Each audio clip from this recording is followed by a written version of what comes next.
প্রশাসনের উপস্থিতিতে রাজেন্দ্রপুর এলাকায় কল্যাণী এক্সপ্রেসওয়ের উপর সরকারি জমিতে অস্থায়ী কাঠামো ভেঙে দেওয়া হলো। নৈহাটি ও শিবদাসপুর থানার পুলিশ আধিকারিকদের উপস্থিতিতে চলে এই কল্যাণী এক্সপ্রেসওয়ে মুক্ত করার কাজ। রাজেন্দ্রপুর মোড় থেকে শুরু হয়ে সাহেব কলোনি মোড় পর্যন্ত এই কাজ চলে।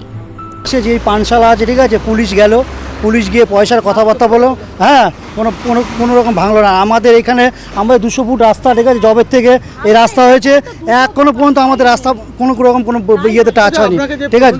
সেটা হচ্ছে পিডব্লিউডির জায়গায় আপনারা জবরদখল করে রেখেছেন, তার জন্য ভেঙেছে। হ্যাঁ, সামনে যে পানশালার কথা বলছেন সেটাও তো একই জায়গায় হ্যাঁ, রয়েছে এবং ওখানে পুলিশ গিয়ে কি কথাবার্তা বলে পয়সা করে রফা হয়ে গেল, ঠিক আছে। ওখানে আর কোনো রকম কিছু হাত দিল না। এখানে কোনো নোটিশ দেওয়া হয়নি, কোনো কিচ্ছু দেওয়া হয়নি, ঠিক আছে। মাইকিং করেছে। আর এইখানে যে হাই রোড এই এক্সপ্রেস হয়েছে এত বছর ধরে, ঠিক আছে, কত মাপ দিয়েছে সামনে, ওটা ভাঙলো। পুলিশ কথা বলে নিয়েছে, পয়সা করেছিল, ব্যাপার আছে ওখানে নিশ্চয়ই।